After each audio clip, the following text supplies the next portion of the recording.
Assalamualaikum warahmatullahi wabarakatuh. Hari ini kita akan membahas mengenai uji kompetensi bab 2, yaitu tentang kesetimbangan ion dalam larutan garam atau yang biasa dikenal dengan hidrolisis. Langsung saja kita bahas soal nomor 1. Disajikan beberapa larutan garam berikut. Yang pertama KNO3, 2 NH4Cl, 3 Na2SO4, 4 Na2CO3, dan 5 CH3COK. Pasangan garam yang bersifat netral ditunjukkan oleh angka. Untuk mengetahui sifat-sifat dari garam tersebut, kita harus dapat menganalisis satu persatu garamnya. Kemudian kita bisa cari manakah yang bersifat netral. Mari kita bahas garamnya satu persatu. Yang pertama ada garam KNO3, di mana KNO3 ini berasal dari KOH, yaitu basa kuat yang bereaksi dengan HNO3 yang merupakan asam kuat.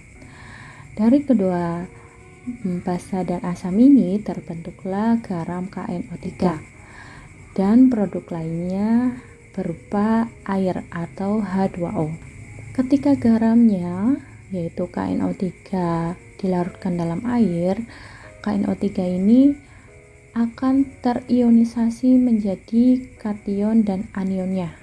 Kationnya yaitu berupa ion kalium atau K+, dan ion nitrat atau NO3-.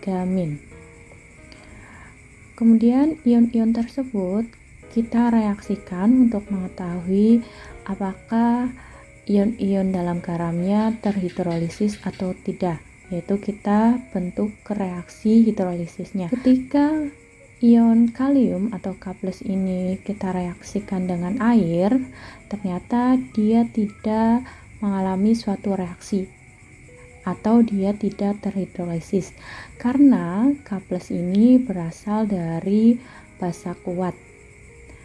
Kemudian untuk ion NO3- ketika bereaksi dengan H2O, dia juga tidak mengalami hidrolisis karena berasal dari asam kuat HNO3. Dari reaksi ini kita bisa menyimpulkan bahwa garam KNO3 ini tidak terhidrolisis. Oleh karena itu, garam KNO3 ini bersifat netral, di mana garam yang bersifat netral itu akan memiliki pH sama dengan 7. Kemudian untuk garam yang kedua yaitu garam NH4Cl. NH4Cl ini berasal dari basa lemah NH4OH yang bereaksi dengan asam kuat yaitu HCl yang membentuk NH4Cl dan H2O. Garam NH4Cl ini ketika dilarutkan dalam air, dia akan terionisasi menjadi ion NH4+ dan Cl-.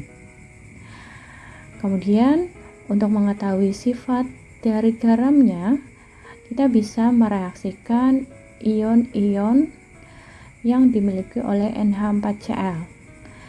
Yaitu kita buat reaksinya, di mana NH4+ ini kita reaksikan dengan air atau H2O. Kita ketahui bahwa H2O ini mengandung ion H+ dan OH- di dalam molekulnya ya. Untuk ion NH4+ yang memiliki muatan positif, dia pasti akan mengikat ion yang bermuatan negatif sehingga terbentuklah senyawa NH4OH di sini. Kemudian selain NH4OH, dia juga akan menghasilkan ion H+-nya. Untuk ion Cl- ketika direaksikan dengan air atau H2O, dia tidak mengalami suatu reaksi karena Cl- ini berasal dari asam kuat HCl. Kalau kita bisa simpulkan, garam NH4Cl ini merupakan garam yang mengalami hidrolisis parsial atau sebagian. Untuk sifatnya sendiri, berdasarkan reaksi hidrolisis yang terjadi, yaitu pada NH4+, ternyata NH4Cl ini dia memiliki sifat asam karena menghasilkan ion H+. Untuk garam yang ketiga ada garam Na2SO4, di mana garam Na2SO4 ini berasal dari basa kuat NaOH yang bereaksi dengan asam kuat H2SO4 ya. Kemudian ketika garam Na2SO4 ini kita larutkan dalam air, dia akan mengalami ionisasi berupa ion Na+ dan SO4 2-. Kita bisa mengetahui reaksi dari ion-ionnya melalui reaksi hidrolisis ini.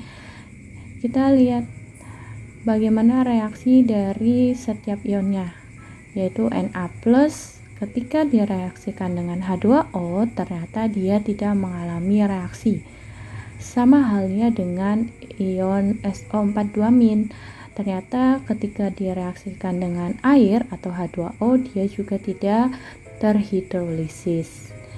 Ini menandakan bahwa garam Na2SO4 ini tidak terhidrolisis dan menyebabkan garamnya bersifat netral. Nilai pH-nya tentu saja sama dengan 7. Kemudian untuk garam yang keempat ada Na2CO3 ya. Di sini Na2CO3 berasal dari NaOH yaitu basa kuat dan H2CO3 asam lemah.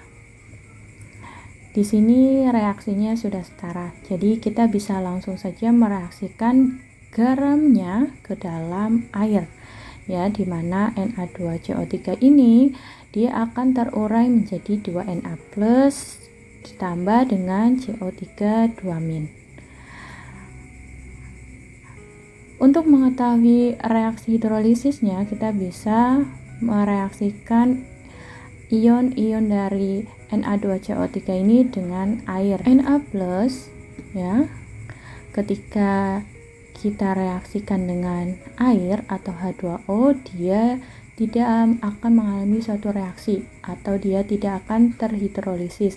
Kenapa? Karena tadi kalau senyawanya itu kuat, yaitu tidak akan terhidrolisis atau tidak akan mengalami reaksi apapun. Sedangkan untuk ion CO3 2- yang berasal dari asam lemah, dia pasti akan bereaksi dengan air, yaitu CO3 2-nya dia akan berikatan dengan ion H+ membentuk H2CO3 dan hasil lainnya yaitu dia akan membentuk ion OH-.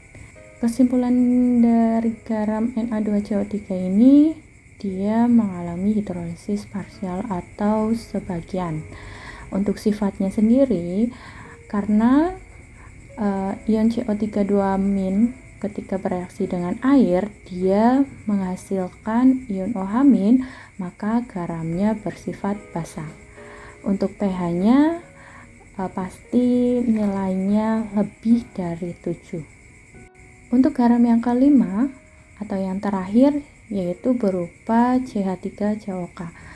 CH3COK ini terbentuk dari CH3COH yaitu asam lemah dan basa kuat KOH. Garamnya yaitu CH3COK yang dilarutkan dalam air, dia akan membentuk ion-ion yaitu CH3COO- dan K+. Untuk reaksi ionnya, ketika CH3COO- ini direaksikan dengan air H2O, CH3COO-nya akan mengikat ion H+ sehingga membentuk asam lemahnya yaitu CH3COH, dan produk lainnya yaitu dia akan menghasilkan ion OH-. Sedangkan untuk kationnya yaitu ion kalium, ketika direaksikan dengan air atau H2O, dia tidak akan mengalami suatu reaksi atau dia tidak mengalami hidrolisis. Di sini CH3COK dia hanya mengalami hidrolisis sebagian atau parsial saja, karena hanya CH3CO- yang terhidrolisis menghasilkan CH3COH dan OH-. Nah, dari hasil ion OH- ini yang menyebabkan CH3COK memiliki sifat garam basa. Sebelum kita menjawab pertanyaan nomor 1, mari kita simpulkan dulu. Umumnya, apabila ada basa kuat bereaksi dengan basa kuat, dia akan membentuk suatu garam yang sifatnya netral, di mana pH-nya sebesar 7. Untuk asam kuat dan basa lemah, dia akan menghasilkan suatu garam yang bersifat asam. Nilai pH-nya kurang dari 7. Kemudian jenis yang ketiga, apabila garamnya itu terbentuk dari asam lemah dan basa kuat, maka dia akan memiliki sifat basa, di mana pH-nya lebih dari 7. Sedangkan untuk jenis garam yang terakhir, apabila dia terbentuk dari asam lemah dan basa lemah, dia memiliki 3 kemungkinan sifat, yaitu bisa saja dia sifatnya asam, bisa basa, dan juga bisa netral. Itu bergantung dari nilai Ka dan Kb-nya. Ingat, dalam konsep asam basa, bahwa asam lemah itu memiliki ketetapan ionisasi asam atau yang biasa kita kenal dengan Ka, sedangkan pada basa lemah dia memiliki ketetapan ionisasi basa atau Kb. Apabila nilai Ka lebih dari Kb, maka sifat garamnya adalah asam. Yang bersifat basa itu apabila nilai Kb-nya lebih dari Ka. Sedangkan untuk yang sifatnya netral ini terjadi ketika Ka sama dengan Kb. Jadi dalam soal ini pasangan garam yang bersifat netral dapat ditunjukkan oleh angka yaitu 1 dan 3.